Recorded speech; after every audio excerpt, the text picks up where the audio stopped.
Welcome to Mystic Realms Recap.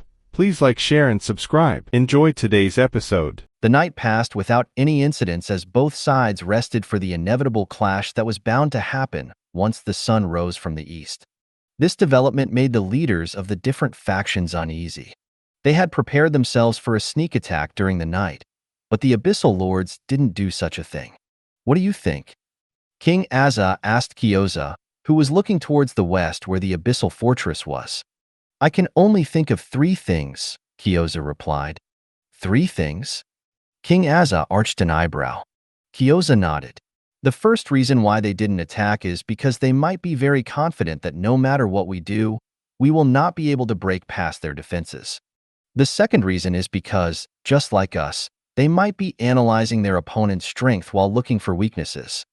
Last but not the least, they might simply be buying time. King Azza frowned after hearing the third reason. Buying time? King Azza asked. Buying time for what? Kyoza shrugged because he also had no idea what their enemies were thinking. He was only supposed to give 2 reasons, but he said the third reason that had been nagging at his mind for quite some time. He believed that the outer god thought differently and didn't view victory and defeat the way they did. This was evident when he heard that Nyarlathotep had ordered his clone to detonate itself in Agartha by absorbing the Abyssal army in order to strengthen his attack. The complete disregard for the well-being of his allies was something that made the outer god unpredictable. As long as he was able to reach his goal, he didn't care what method he used to achieve it. This kind of enemy was very dangerous to face because one could never predict what they would do. Well, it's no use worrying about these things, King Azza commented. Our goal remains the same. Kyoza nodded because this was indeed the case. Exactly an hour later, the flying fleet of the Alliance was once again mobilized and began to advance in the direction of the Abyssal Fortress. They had created a strategy that they believed had a very high chance of success. When they were only 15 miles away from their targets, the main cannons of the floating island of Heaven's Gate unleashed a barrage of nuclear-level blast bombs. Nyarlathotep, who had sensed the approach of these weapons of mass destruction, sneered before lifting his index finger. Mortals are really stupid, Nyarlathotep said in disdain. They will only realize their mistakes when they blow up right in front of their faces. The outer god activated the barrier that protected the Abyssal Fortress. His plan was the same as what he did yesterday. Since their enemy wanted to die so badly using their own weapons, he was more than happy to send it back to them. However, just as the blast bombs were about to hit the barrier, all of them detonated at the same time. An eruption like no other shook the entire battlefield, causing an earthquake with the Abyssal Fortress as its epicenter. A mushroom cloud rose up in the sky, making the leaders of the Alliance have solemn looks on their faces. The one and only mythical guild in the world had only made themselves known during the Abyssal invasion. And yet, the power that they possessed surprised not only the Dragon King, but also the rest of the members of the Alliance. Kyoza was the only one who wasn't too surprised by this outcome because he had been with Lux for a very long time. Prepare the second bombardment, the Oracle of the Divine Army commanded. Great General Garrett raised his hand, signaling that the second round of destruction be unleashed. The main cannons roared in fury as they once again sent a payload that was enough to obliterate an entire kingdom. But this time, something changed. From within the dark smoke that covered everyone's vision, countless spells flared up. Their intention was simple. They wanted to destroy the blast bombs before they could come near their fortress again. Maeve sneered before waving her hand. The blast bombs then moved according to her command, evading the spells and attacks that were unleashed to destroy them. All of the blast bombs were coated by Maeve's power, giving her the ability to control and detonate them with a thought. This was the strategy that the Alliance had come up with during their meeting, which they deemed would force the Abyssal army to react to their long-distance barrage. After seeing that their attacks weren't hitting their targets, the Abyssal Lords immediately scattered, flying in different directions in order to save themselves from the explosions that would follow afterward. As someone who had experienced the same suffering in the past, Maeve truly knew what it meant to have one of these nuclear-level blast bombs explode right in front of someone's face. An explosion that was more powerful than the first rocked the surroundings. The Abyssal Lords who were not able to escape the range of the blast used their strongest defensive abilities to protect themselves from the brunt of its might. Some were able to escape and only suffered from minor injuries. However, a handful weren't too lucky, and they were vaporized by the concentrated might of the blast bombs that detonated at the same time. "Prepare the third bombardment," Maeve shouted. However, this time, something happened that caught them by surprise. Right under the formation of the floating islands, several giant tentacles emerged from the ground. These tentacles then extended themselves to grab hold of some of the flying ships, which weren't flying too high. Just as they thought that these tentacles would pull them down to the ground, smaller tentacles branched out from the giant tentacles and opened up like flowers. Hiding within the tentacles were countless abyssal monsters, who immediately boarded the flying ships and engaged the Alliance in combat. Some of the giant tentacles unleashed countless flying abyssal monsters, which flew towards the floating islands with the intention of causing as much destruction as possible. The abominations that they had seen a day ago were also part of the invading forces. This time, these alien-like creatures had wings protruding from their backs and laughed in a creepy manner, making the hearts of those who heard it shudder. The dragons and the dragonborns unleashed their breath attacks at the giant tentacles, destroying them from the root. But the more they destroyed, the more tentacles rose from the ground to replace them. "We will deal with the tentacles," the sovereign of Memento Mori stated. "All of you focus on the abyssal monsters." As soon as he finished saying those words, two beams of black light descended from the bone fortress of Memento Mori and landed on the ground.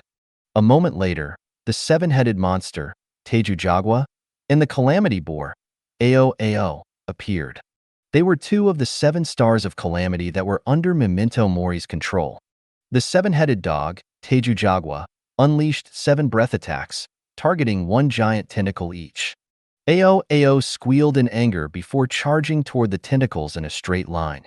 Its entire body was covered in blazing flames, igniting everything in its path. Some of the tentacles tried to wrap around the boar's body, but soon, these tentacles were burned until nothing was left. Teju-Jagwa didn't have the ability to cover his entire body with flames to protect itself from the tentacles. However, there was no need for it. Standing on each of its heads were necromancers from Memento Mori, who dealt with the tentacles that tried to wrap around its body. But just as things seemed to be finally under their control, over 100 abyssal lords appeared and unleashed their strongest attacks, not caring whether they hit friend or foe. Hundreds of flying ships were instantly destroyed by this surprise attack, making King Azza and Kyoza immediately intercept their enemies. Lady Augustina, the Beast King, as well as the other supremes of the Alliance, also joined the battle. They couldn't afford to hold back because 100 abyssal lords were more than enough to wipe out their entire fleet. There were only 70 supremes in the Alliance, while the rest were made up of saints. The pseudo-supremes of the Divine Army of Light, as well as the 7 stars of calamity by Memento Mori, somewhat evened up the odds, but everyone knew that they were still greatly outclassed by their enemies.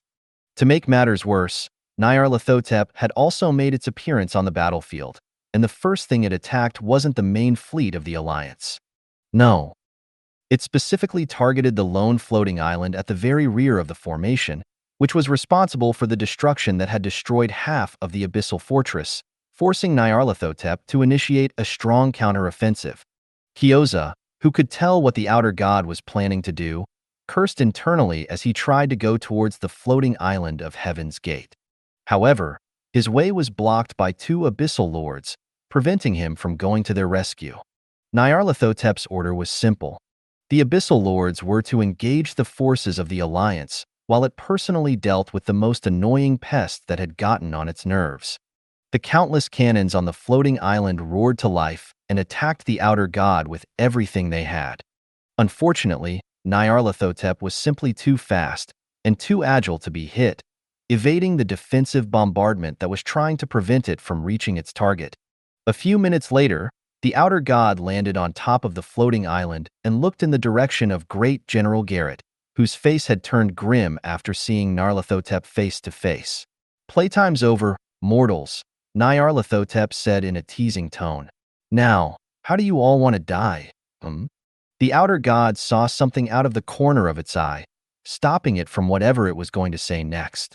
A little girl with long blue hair, wearing a pirate hat, could be seen standing in the distance, with her hands resting on her waist. "Peekaboo," Eiko said. "I see you." At that exact moment, a giant beam of light fired from behind Eiko. Nyarlathotep's first thought was to dodge as fast as it could, but it was unable to move from its spot as if it was frozen in place. The outer god didn't even have time to scream as its entire body was vaporized by Poseidon's main cannon, leaving nothing behind. The giant bone ship then materialized out of thin air, making everyone in the Alliance gasp in surprise. They weren't aware that Heaven's Gate had another trump card up their sleeve, which was none other than the pirate fairy princess, who had come to join the battle as well. With her golden anchor, Eiko made Poseidon invisible using the water droplets in the air to act like mirrors, reflecting the surroundings. She returned to the floating island under the cover of darkness with the intention of helping the Alliance in her papa's place. Avery, her right-hand man, was also a strategist, and he advised Eiko to hide Poseidon first so that they would have the element of surprise during the battle. Their plan paid off, and Nyarlathotep died without even being able to escape the bone ship's main cannon. When the Abyssal Lords saw that their leader had died, they all destroyed the teleportation crystals that they were carrying and vanished instantly from the battlefield. The Calamity-ranked monsters did the same and escaped the battlefield, leaving the low-ranking Abyssal monsters to fend for themselves. Having been abandoned, these Abyssal monsters entered a berserk state and no longer cared for survival. The only thought in their minds was to bring as many enemies with them to the afterlife, just as Nyarlathotep had instructed. "Too bad. What we killed was merely a clone," Avery muttered as he gazed at the abyssal fortress in the distance. "This outer god sure knows how to play it safe." Eiko nodded her head before ordering Poseidon to help the Alliance by using its smaller cannons to deal with the Abyssal Legion that was left to fend for themselves. She knew that it was only a matter of time before the enemy's forces were decimated, but in order to lower the casualties, she decided to intervene and help save the lives of others. Meanwhile, within the Abyssal Fortress, Nyarlathotep was very annoyed because Eiko had killed its last remaining clone on the battlefield. It had 2 other clones, but they had been sent to other locations in order to do something important. The outer god could not create any more clones because it had already reached the limit of what it could create with the vessel it possessed. "Retreat," Nyarlathotep commanded. "We will go with Plan B." After saying those words, the entire abyssal fortress liquefied into a giant slime. This slime then shrank until it was only the size of a school bus before fleeing farther west at great speeds. Nyarlathotep might have lost its first line of defense, but the war was far from over. Even so, it burned the image of the annoying little girl in its head, for she had interfered with its plans twice in a row. "Enjoy your victory while you still can," Nyarlathotep sneered as it escaped towards its second base. "The one who will have the last laugh will be none other than me. You fools are just playing on the palm of my hands."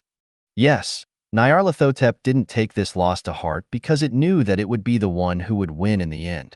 The victory that mortals sought was different from the victory that it had envisioned. When the Alliance finally realized what the outer god was truly planning to do, it would already be too late for them to do anything about it.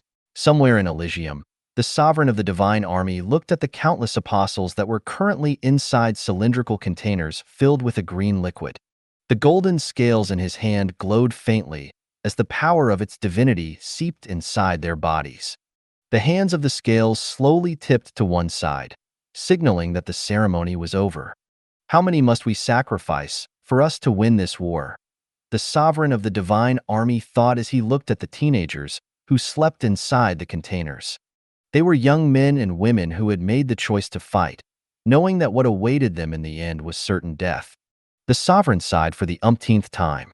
Thousands of apostles joined the founder of the divine army to fight against the war of the abyss. If given enough time, thousands more would follow them afterwards. He had stayed behind in order to continue the apostle project. This was the divine army's strategy in order to win a fight of attrition against those that had decided to invade their world. Memento Mori had chosen a similar path. However, Instead of sacrificing others, they chose to awaken the creatures that once threatened to destroy Elysium itself. The 7 stars of calamity.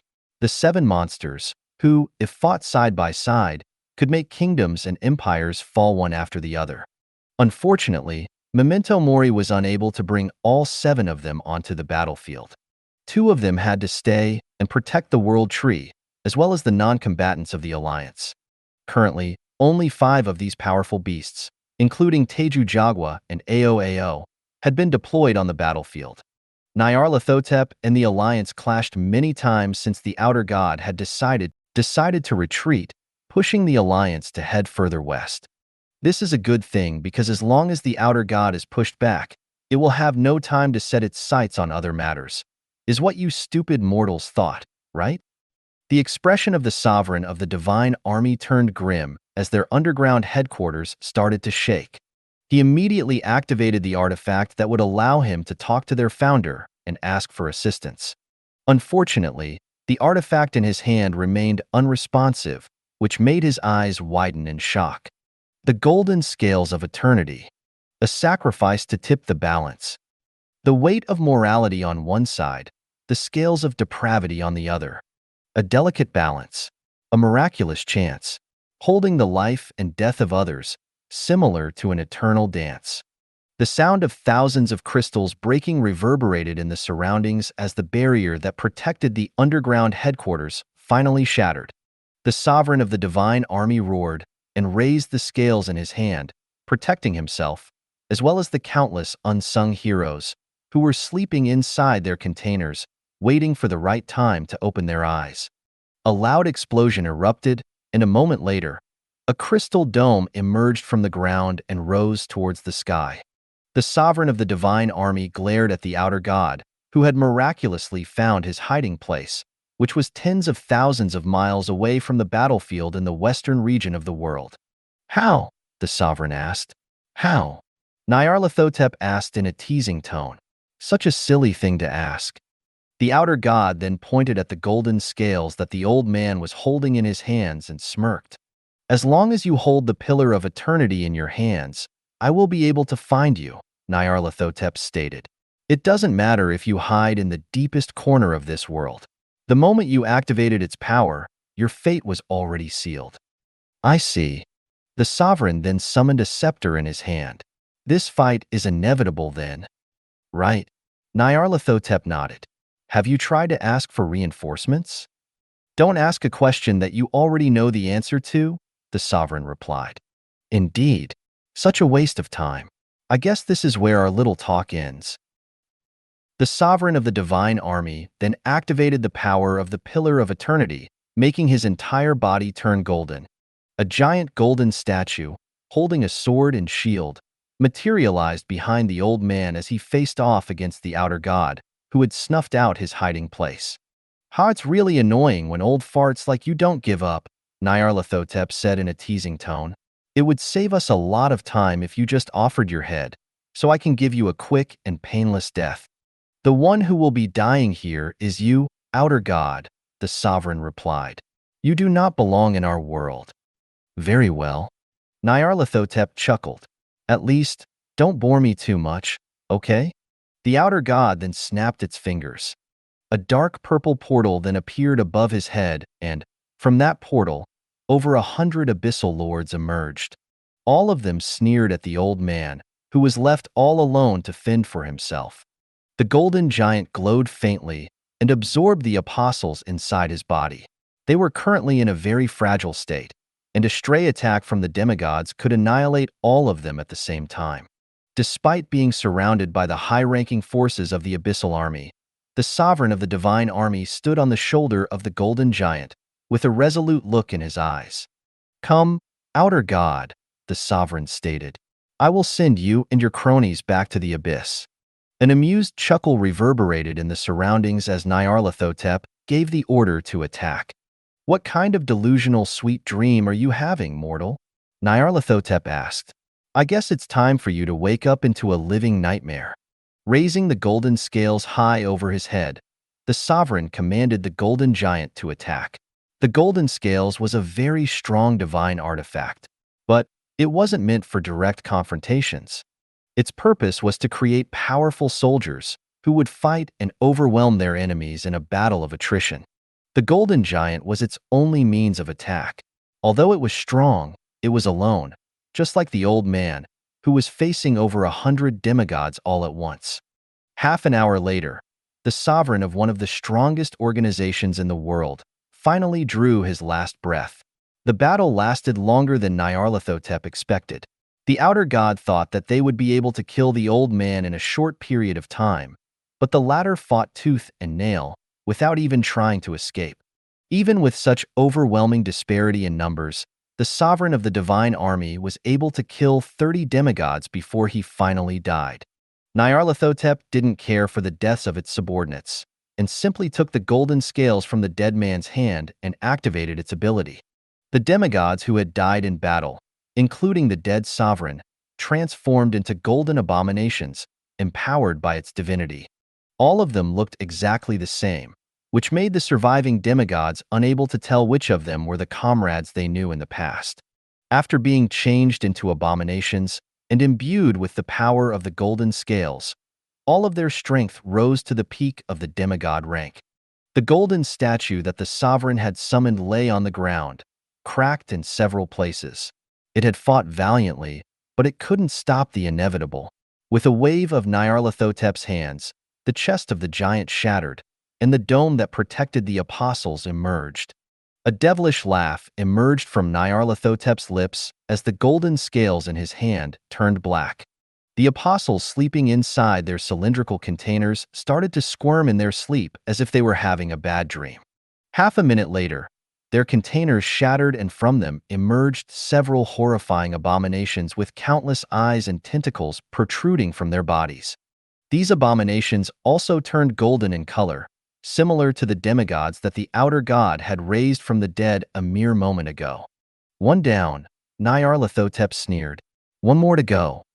Nyarlathotep then walked towards the portal in order to go to his next battlefield. The golden abominations and the demigods followed behind him.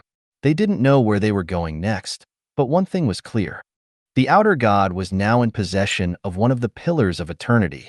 He was already very powerful, but with the divine artifact in his hand, he became more horrifying. The portal only closed when the last demigod finally entered inside of it, leaving behind the destroyed headquarters of the divine army, which their organization believed to be the safest place in the world of Elysium. Western region of Elysium. The battle between the Abyss and the Alliance was in full swing. Nyarlathotep didn't send any of his demigods out to fight against the Alliance, and simply ordered the calamity-ranked abyssal monsters to cast long-distance spells to harass their enemies' formation. Although they were weaker than demigods, their attacks were nothing to scoff at.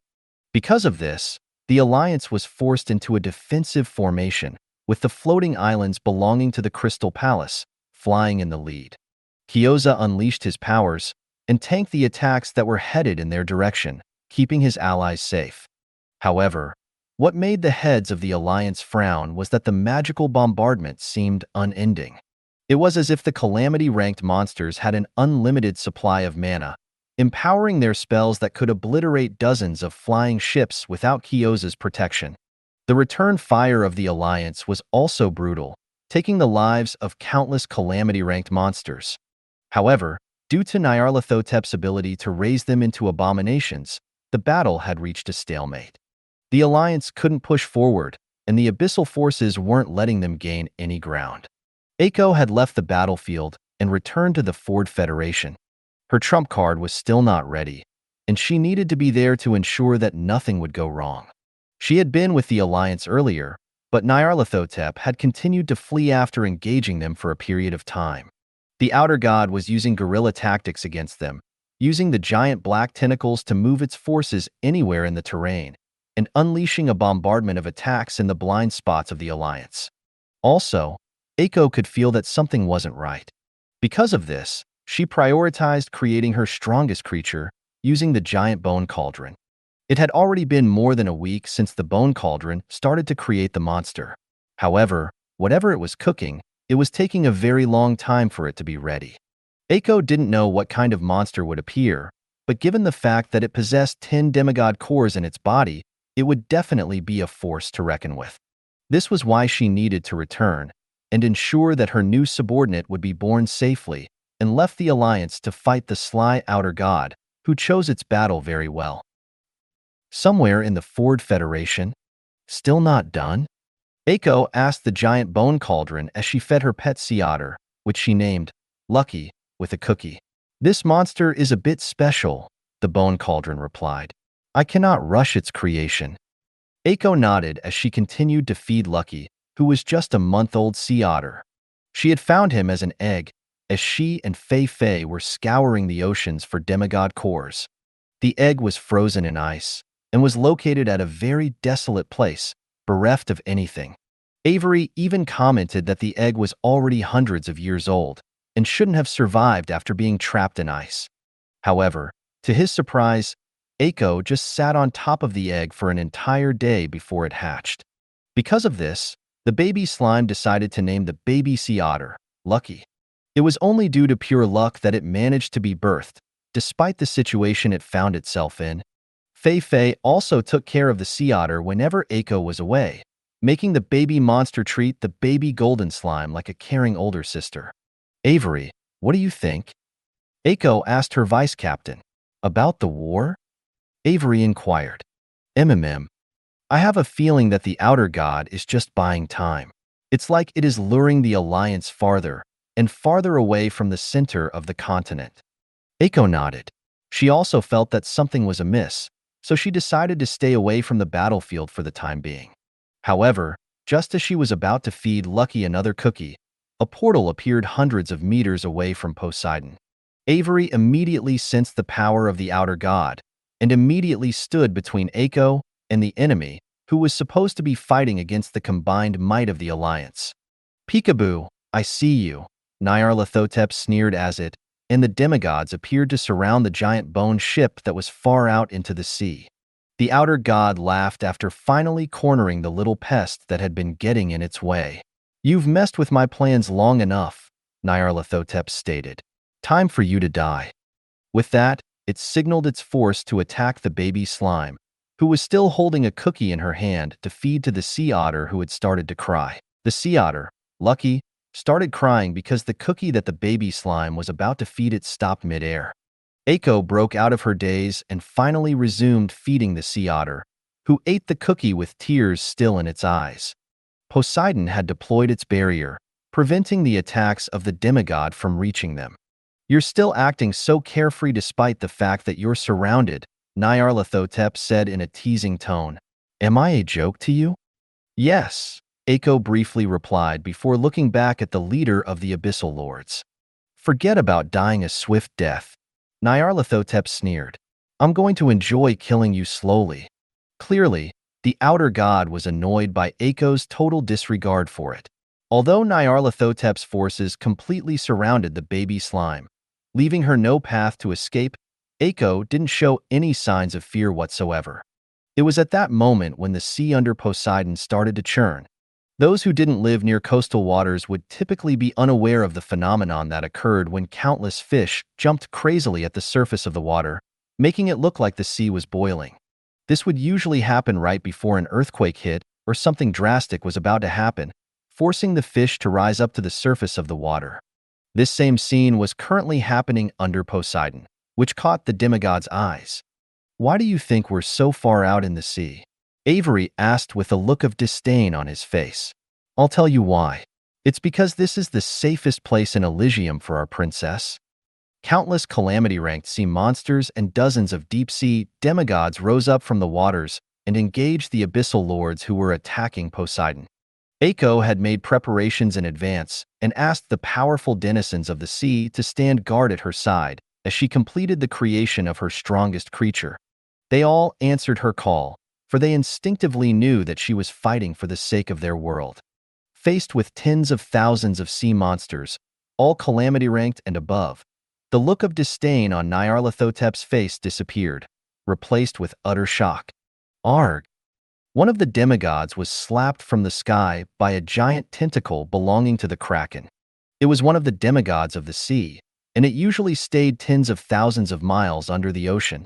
Another tentacle rose up to wrap itself around the body of another demigod, and this time, it came from a colossal squid, whose giant eyes locked on the foe who dared to act arrogant in their domain. Countless hydro balls from the calamity-ranked monsters blasted the demigods away from Poseidon. Although they tried to fight back, they were pushed back a second time by Poseidon's cannons, which were now fully charged and ready to kill. A gigantic beam of light exploded from the tip of Poseidon's main cannon, headed for the outer god, who thought that it had cornered them. Nyarlathotep was then forced to evade and distance itself from Poseidon's wrath, who unleashed an artillery strike that was solely aimed in the bastard's direction. It didn't even care about the other demigods, because the denizens of the oceans were more than enough to deal with them. It only wanted one thing, and that was to kill Nyarlathotep and end its evil once and for all. Although the Nyarlathotep that was fighting Ako was only a clone, it still possessed some of the outer god's abilities. However, even with them, it was unable to come up with a strategy to get near the bone ship, whose attacks were growing fiercer with each passing minute. The abominations that were new under the outer god's control weren't meant for a battle in the ocean. When Nyarlathotep summoned them, they would simply fall into the sea and be massacred by the countless beasts that were out for blood. 10 of the demigods under his command fell in battle, but just before Nyarlathotep was about to revive them, countless bony hands shot out from the giant bone cauldron that was hovering above Poseidon's deck, grabbing hold of the dead abyssal lords and dragging them into its depths. Retreat, Nyarlathotep commanded. The surviving demigods didn't even need his orders to retreat, for they already deemed that their situation was hopeless. All of them were already flying toward the portal in the sky, which was the only way to escape the slaughterhouse set up by Ako, who already expected that something like this would happen. After licking the demigod core, she had gained the ability to ask the denizens of the seas and oceans who were the same rank as her to heed her call. When Lux became a supreme, Ako also had an upgrade, allowing her to call out to the demigods of the sea and ask them for help. The seas and oceans of Elysium were generally unexplored regions. The entire world was covered with water, so it was natural for the waters to have as many demigods in it as there were supremes on land. These monsters, who had stayed out of the way of those who lived on land, usually stayed in their own underwater kingdoms. However, without rising to the surface, they could feel that their world was in grave danger. So when Ako asked for their help, they answered her call and lent her their strength. Nyarlathotep also chose to escape to fight another day. But just like what happened to its clone when it tried to attack the floating island of Heaven's Gate, its body suddenly froze midair, unable to move a muscle. A second later, a giant beam of light hit the outer god directly, vaporizing its body and leaving nothing behind. At that moment, somewhere in the western regions of Elysium, Nyarlathotep roared in anger. Again? Nyarlathotep couldn't help but smash the armrest of its throne, shattering it completely. Never had it experienced such anger since the day it had left the abyss to join the invading forces headed for Elysium.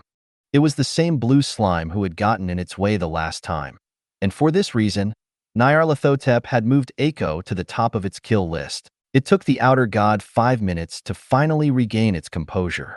Fortunately, all is not lost, Nyarlathotep said as it looked at the black scales of eternity that covered its hand. All of Nyarlathotep's clones were connected to it, so anything that belonged to them also belonged to it. When they died, their skills, abilities, and anything in their possession would return to it, including the pillar of eternity that was now in its hands. "I'll let you live a little while longer," Nyarlathotep said hatefully. "I have one last clone, but it is enough to continue with my plan." As much as the outer god wanted to take the golden anchor from Ako, allowing him to have a hold over 2 pillars of eternity, it was unable to do that at this time. Even if its real body were to return to where the baby slime was currently at, it would be unable to unleash its full strength. It still didn't know how Ako was able to momentarily hold its body in place and kill it with Poseidon's overwhelming beam attack. For the time being, it didn't plan on attacking the baby slime until it figured out the trick she was using against it. Since it was no longer in the mood to play with the Alliance, it once again decided to retreat, heading further west. Nyarlathotep would make its stand at its last stronghold, waiting for its last clone to finish the last step for its preparation. As long as its clone succeeded in its task, it would be able to wash away all its losses and finally turn the situation around, making the entirety of the world submit to its will. The outer god is retreating. One of the dragonborns shouted when the countless waves of abominations started to retreat like a tide. The sound of countless cheers reverberated in the surroundings, thinking that they had once again emerged victorious in battle. Even so, the leaders of the alliance, especially the founder of the Divine Army of Light, couldn't help but think that something was very wrong with their victory. They had prepared a strategy to prevent the massive loss of lives on their side, and they had succeeded in implementing it. However, they couldn't shake the feeling that their victory was hollow. It was as if they didn't win because of their own efforts, but because Nyarlathotep decided to call it quits and fight another day. Of course, they had no reason to believe that it was true because it was only a feeling. Even so, they didn't say anything, not wanting to possibly dampen the morale of the members of the alliance, who were cheering for their second victory. Meanwhile, in Aspur-Frieden, Valerie sat on a swing while lightly rubbing her abdomen. There was yet to be a noticeable bump to it, which would have shown that she was pregnant. But she could feel it. She could feel the life growing inside of her. For some reason, she didn't feel scared. In fact, she felt as if she had been born to give birth to the child in her womb. Ali and Ari were right beside her, paying close attention to the faint smile on their mistress' face. "Can you tell me more about him, Ari?" Valerie asked her handmaiden, who still remembered the father of her child. "I've told you all I know about him, Valerie," Ari replied helplessly. "But if you really want to know, I will tell you the things that only I know about him." Him. Valerie nodded happily as she waited for Ari to tell her the things that she still hadn't told her about Lux. Ali's ears also perked up because, according to her sister, she held a very special place in Lux's heart as well. Ari even said that, out of all of the dragons who were part of Lux's harem, he treated Ali differently, and she treated him with a different kind of love that was unique only to her. 10 minutes later, Valerie's and Ali's faces had become as red as tomatoes after Ari finished talking. "There's more where that came from." Ari patted her chest with a smile. "Just so you know, Lux and I are very adventurous. We tried many things, and each time, he would teach me something new. It made me realize how lacking my knowledge was when it came to the arts of lovemaking."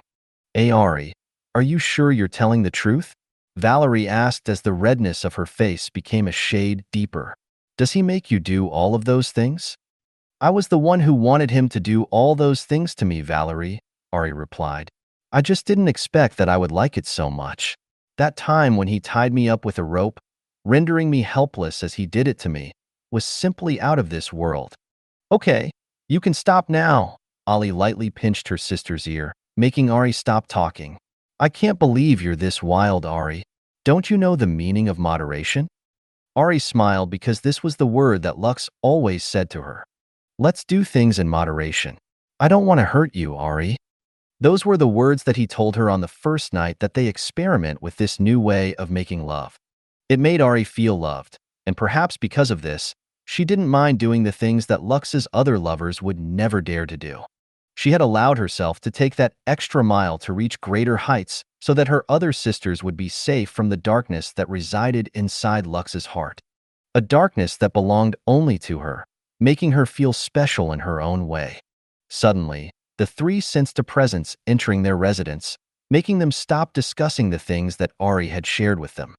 "So, the three of you are here," Aurelia said with a smile. "I thought that you were going to the garden to view the flowers today, Valerie."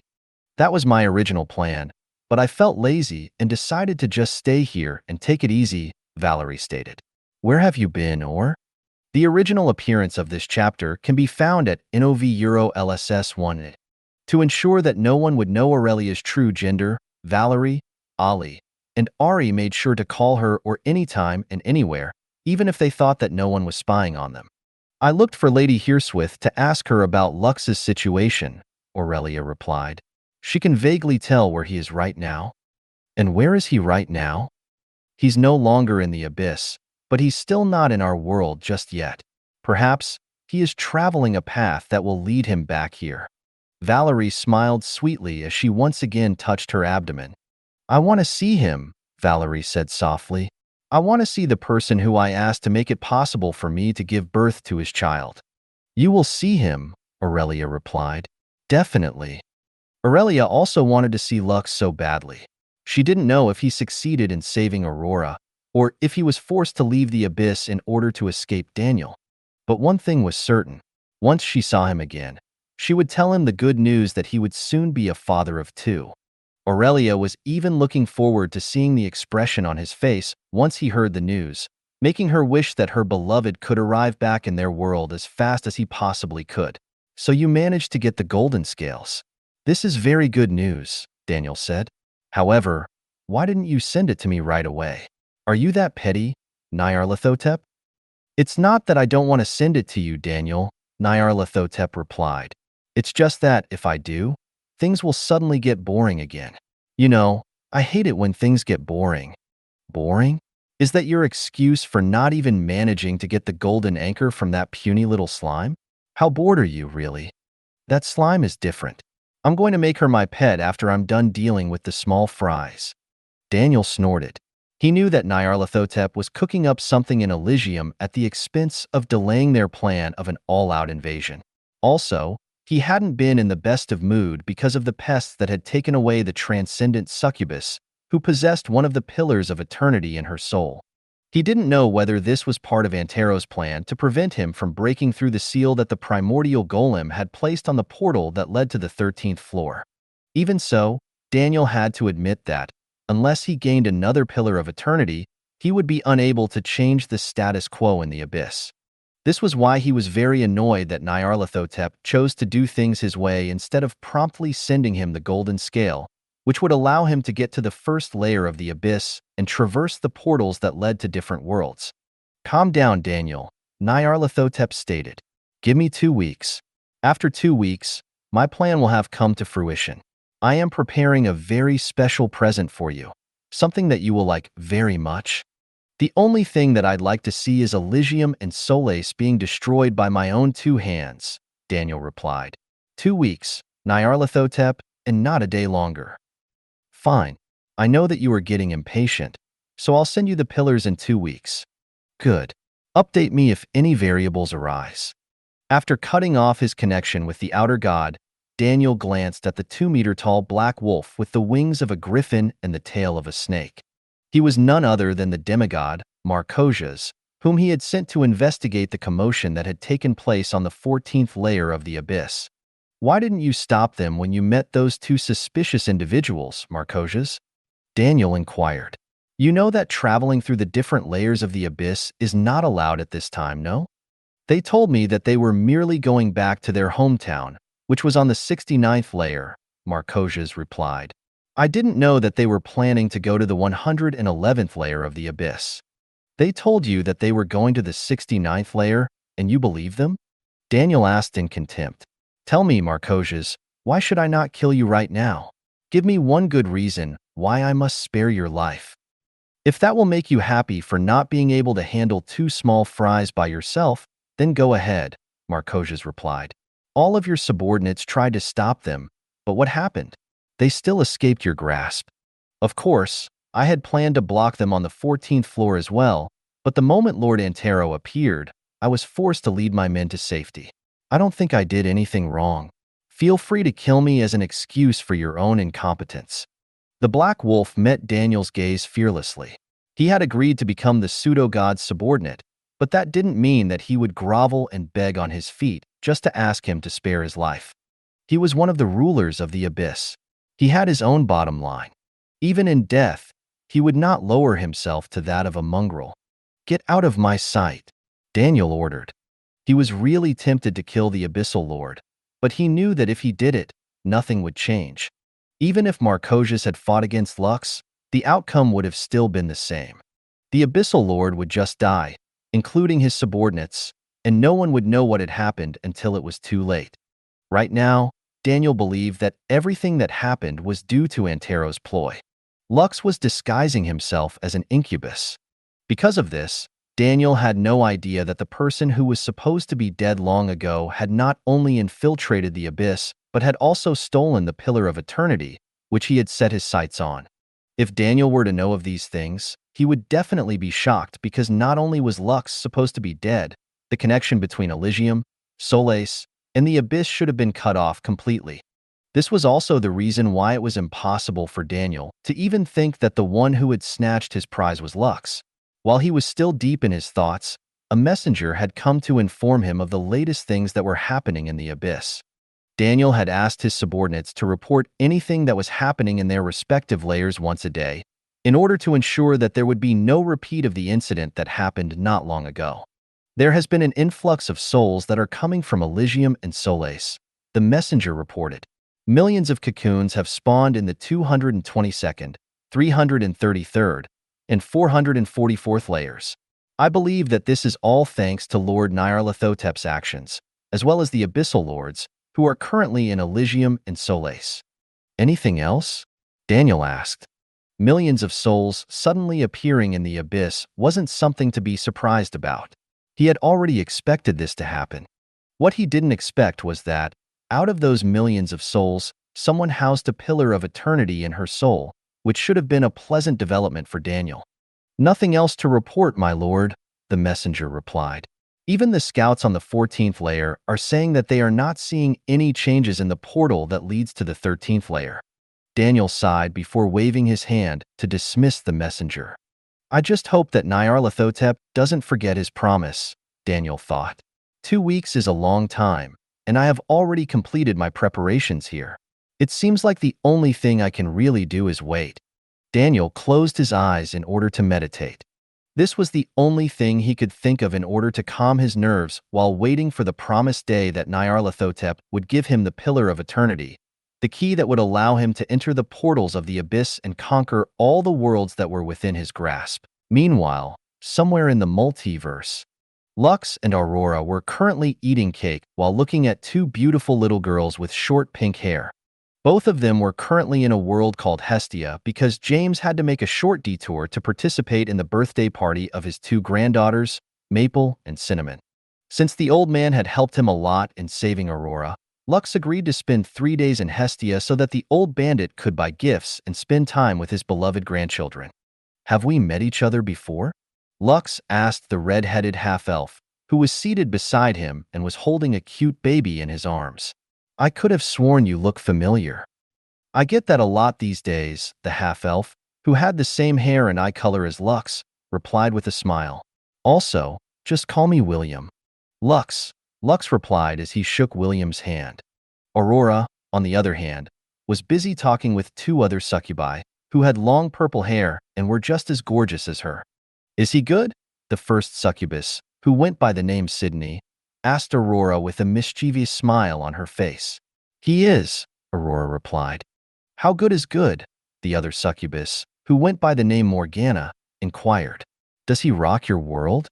No, Aurora answered with a smirk. I rock his world. Sydney giggled before giving Aurora a thumbs up. Girl, you rock? Ha, I'm a failure as a succubus, Morgana lamented. My husband is rocking my world, and not the other way around. Aurora glanced at the handsome half-elf who was holding a baby in his arms. He looked so relaxed as he held his baby. It was as if he had done this many times already, making him an expert in handling babies. Well, your husband is indeed very capable, Aurora said. How many wives does he have again? 47, Sydney replied. There might have been countless more if we all hadn't put our foot down to stop it. Aurora couldn't help but smile after hearing Sydney's reply. Having many wives was not an easy thing to accomplish, and she felt thankful that Lux only had less than 10 lovers, which was obviously better compared to the other half-elf, whose number of children was nearing 100. Suddenly, a bridge made up of light descended into the venue. A moment later, a rainbow-colored anteater rolled down it, causing everyone to break out in cheers. Uncle Kazo, Maple said as she gave Kazaganaga a hug. I miss you. Cinnamon misses you too, Uncle, Cinnamon stated as she also gave the anteater a hug. I missed you too, Maple and Cinnamon, Kazaganaga replied as he hugged the two twins in return. I'm just so busy doing concerts, TV shows, as well as starring in movies. I promise to clear up a bit of my time in the next few months so we can go to an amusement park, okay? Yay! The two girls cheered after hearing Kazaganaga's promise. The anteater then gave the two birthday celebrants the gifts that he had prepared for them, which was a storage ring filled to the brim with all the junk foods found back on Earth. Lux, who was chatting with William a moment ago, gasped after seeing Kazaganaga. The rainbow-colored anteater, who was also about to say hi to William, froze when he saw the familiar face sitting next to his friend. Kazo. Lux. William looked at the two and smiled. The two of you know each other? William inquired. Kazaganaga smiled before jumping on top of a chair that was made just for him. Do you remember that movie called Cantarella that you turned down? Kazaganaga asked. Yes, William replied. Well, Lux here was the one that took on the role that you were supposed to play, Kazaganaga explained. Lux, do you know the commotion you caused when you just suddenly disappeared? Fortunately, that ballroom scene was the last scene that we needed to shoot. If not for that, Director Francesca would have cursed you until her dying breath. Also, Luna seemed to be very down after you disappeared. Although she does her best to not show it, we can tell that she is very sad and misses you terribly. Aurora, who was hearing some unfamiliar terms, frowned. She didn't know why Lux was acquainted with the anteater Kazaganaga. But when she heard the name Luna, something inside her clicked because Lux had mentioned this name to her in the past. If I remember correctly, she was supposed to be someone who looks like Aina, Aurora thought. Either he told me about Luna, or I just forgot it after I died. A sad smile appeared on Lux's face when he heard what had transpired after he left Earth. However, his sadness didn't last for long because he just realized something. How are you able to go to Earth? Lux asked. Is there a way that I can do that too? Well, you will need James' help to do that, Kazaganaga replied. That old man is the only one who can connect the Bifrost Bridge to different worlds. Of course, this doesn't happen instantly. He needs to set fixed coordinates, as well as establish the connection between the two worlds. Otherwise, it won't work. It's a complicated process, so it will be best if you just ask him how it's done. Waiter, can I have a glass of champagne, please? Thank you. The waiter immediately gave the superstar his drink and even managed to ask for his autograph on the side. The rainbow-colored anteater took a sip of the champagne before taking out a CD from its storage ring. This is a copy of the movie Cantarella, Kazaganaga replied. It will be released in theaters in 3 months, but since I am awesome, I managed to get a copy. How about you watch it before you go back to your world? I'm sure that the lady beside you will want to see it as well. Is she perhaps your lover? Make sure to invite me to your wedding. Although I'm always busy, I'll make sure to attend it if you marry Luna as well. Otherwise, I'm crashing your party. Lux nodded, understood.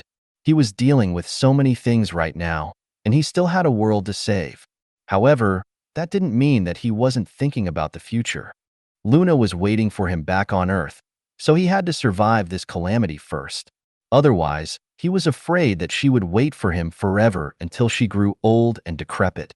That day, Aurora was introduced to the world of movies. She was surprised and amazed that such a thing existed. Also, when she first saw Luna, she immediately understood why Lux said that she looked like an older version of Aina. Let's save the world so that Luna can reunite with her sister, Aurora said softly as she held Lux's hand. Yes, Lux replied as he watched the movie that took 6 months to produce. That time that he had spent with Luna was one of his most bittersweet memories. Memories that he wanted to experience again after he settled the problems that he had to face when he returned to Solais and Elysium. After much deliberation and with Aurora's encouragement, Lux asked James and Kazaganaga for a favor. And that favor was to help him return to Earth so that he could talk to Luna for a day and tell her to not be sad anymore because he found a way to visit her. Of course, James was fine with this request. Compared to going back to Elysium, going to Earth was just like snapping a finger. With the Bifrost Bridge allowing him to travel instantly to that world, it wouldn't take much effort to give Lux a day to see the sad actress, who missed him terribly. According to Kazaganaga, Luna was starring in another project and was shooting near a desert. Of course, The film crew and the director would not allow random people to just walk up to their set and say hi. However, if it was the superstar Kazaganaga, they would be more than happy to allow him and his entourage to visit their set and watch them film. Somewhere in B Country. And cut. Director Francesca shouted, and the crew finally relaxed. The scene was difficult because of its intensity, but Luna and the other side characters of the project were able to pull it off perfectly. After her amazing performance in Cantarella, director Francesca decided to cast Luna in the next project she was working on. However, her role in this movie was only that of a supporting lead character. Even so, Luna was still thankful for the work because it allowed her to momentarily forget the sadness in her heart. Good take, director Francesca said to Luna. We will pack up soon and return to the city. Make sure to take a proper rest tonight at the hotel because tomorrow, we will be staying in the desert heat to shoot a couple of scenes for the movie. Understood, director, Luna replied. Suddenly, they saw a van approaching their set, which made director Francesca frown. Just as she was about to call the security guards they hired to protect them from any threats in the desert, the car stopped, and a rainbow-colored anteater stepped down from the van and waved at the film crew. It's Lord Kazo, one of the crew gasped in surprise. Oh my God, my niece loves him. She even bought a Kazaganaga plushie and hugged it to sleep. Mine too. I have one of those as well. They are so soft, and you can even use them as a pillow. There were several new faces among the crew who never had the chance to work with Kazaganaga in the past. Because of this, they were very happy to see him on the set. All of them wanted to take his photograph and even take selfies with him to brag to their family and friends. A few seconds later, a young man stepped out of the van and glanced in Luna's direction. The beautiful actress' eyes widened in shock when she saw the young man, whom she hadn't seen for a while. Director Francesca also recognized Lux, making her glare in his direction. Oi, you bastard! Director Francesca shouted. How dare you disappear without even telling anyone? Do you know the commotion you caused several months ago? Come here. I'm going to give you a good beating. Lux smiled bitterly as he walked toward the director, as well as the young lady, whose eyes had locked onto his body. She wanted to hug him so badly right now, but if she were to do that, things might become complicated with her acting career. Because of this, she held herself back and tried to greet Lux as normally as she could. It's been a while since we last saw each other, Luna said.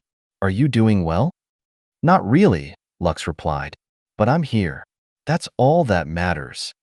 Before Lux could even say anything else, director Francesca pulled on his right ear, which made Luna giggle. Lux didn't even resist the older lady's revenge, because he was guilty of suddenly disappearing without notice after the end of their filming. He was now a supreme, so a normal human wouldn't be able to hurt him even if they kicked him in the balls.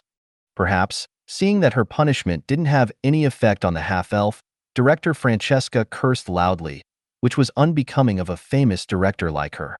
Young man, we will have a lot of things to discuss, director Francesca stated. Make sure to not disappear anywhere without telling me, okay? Okay, Lux replied. However, he only planned to stay until morning before he and James resumed their journey to travel back to Elysium. He only wanted to tell Luna that he could visit her now, making her fears of not seeing him again go away. Of course, in order to have this opportunity, he needed to beat Daniel first and rid the world of any abyssal threat, allowing him to return to Earth and stay by Luna's side for extended periods of time. It took the crew an hour to pack everything up before they drove to the city, which was a 1-hour drive from the location they had filmed at. After arriving at the hotel, Kazaganaga was immediately booked a presidential suite before the anteater could even say anything. For the hotel, having him there was like the ultimate promotion that they could use to attract more customers to their establishment. Since Lux was part of Kazaganaga's entourage, he was also given a room for himself, free of charge. The half-elf joined the film crew for dinner and chatted with Luna and director Francesca. According to the director, she had high hopes for the movie, Cantarella, and she was even looking forward to the awards that she would receive the moment it hit the box office. Luna talked sparingly, but her eyes spoke 1,000 words. Lux held her hand under the table, allowing the young lady to finally calm down and understand that everything that was happening wasn't a dream. An hour later, Luna retired to her room, and Lux sneakily entered it without anyone seeing him. As soon as he closed the door firmly behind him, Luna was not able to hold back any longer and jumped into his arms. Lux caught the young lady, whose tears fell on his shirt like rain. No words were spoken between them, and before Lux knew it, he was already on the bed, pinned down by the beautiful actress. She was very beautiful, like a flower in full bloom. A beautiful flower that bloomed only for him. After their hearts and bodies were sated, Luna rested her head on Lux's chest and hugged him firmly. This was the happiest day of her life ever since the half-elf had left her to return to his world. Deep inside, she couldn't help but feel that meeting him again was a miracle. Of course, Luna was willing to wait. She was willing to wait for him even if it took a decade or perhaps even more. However, the uncertainty of seeing him again gnawed at her heart and spirit, making her feel depressed. If not for the fact that she had been made busy by filming and solidifying her career as an actress, she might have entered a reclusive state, not going anywhere outside of her room unless absolutely necessary. Her work was the only thing that allowed her to forget the warmth of his touch, the gentleness of his embrace, and the words of love he had whispered in her ears. Right now, she was feeling that warmth while being held in the embrace of the young man to whom she had offered her body and heart. The two of them talked in hushed voices while in this state. Lux told her that he had found a way to visit her, but he couldn't stay for long because he still had unfinished business in Elysium. He didn't dare tell her that he had just come from the abyss in order to find his lover, who had died while protecting everyone she held dear. Aurora had stayed behind in the world of Hestia and was currently having fun watching movies and TV shows. Fortunately, one of William's wives, who went by the name Irenice, was someone who loved to watch shows on Netflix. She and Aurora were currently binge-watching one of her favorite shows, which also caught the interest of the beautiful succubus who decided to stay behind and wait for Lux's return. As much as she also wanted to meet Luna, she understood that this wasn't the right time to do so. Because of this, she allowed Lux to meet her alone and make the beautiful actress feel the love that she thought she had lost forever. So, after you're done with this business, will you come and meet me again? Luna asked. Yes, Lux replied. And I will bring Aina with me when I do. I promise. Good. Luna fought off a yawn, as she desperately tried to keep herself awake. Her lover told her that he would be gone by sunrise to return to his world. Truth be told, Luna was afraid that the moment she woke up in the morning, everything that happened would be just a dream. Even though she knew it wasn't one, a part of her was thinking that this was simply too good to be true. Perhaps, knowing that she would think that everything was just a dream, Lux decided to leave a few kiss marks in places that wouldn't be seen by anyone but Luna. This would prove to the young lady that everything she experienced was real. Of course, Lux intended to wake her up before he disappeared again. A proper goodbye was necessary in order to make the hearts of the people who would be left behind at ease. Sleep, Lux kissed the young lady's forehead. I'll wake you up before I go. I promise. Okay, Luna reluctantly replied as she finally closed her eyes to sleep. Their filming took nearly an entire day, and she was dead tired. However, she still used her remaining strength to make love to Lux and feel him deep inside of her. With the last of her strength gone, she fell asleep in an instant. She was even snoring lightly, which made the half-elf's heart ache.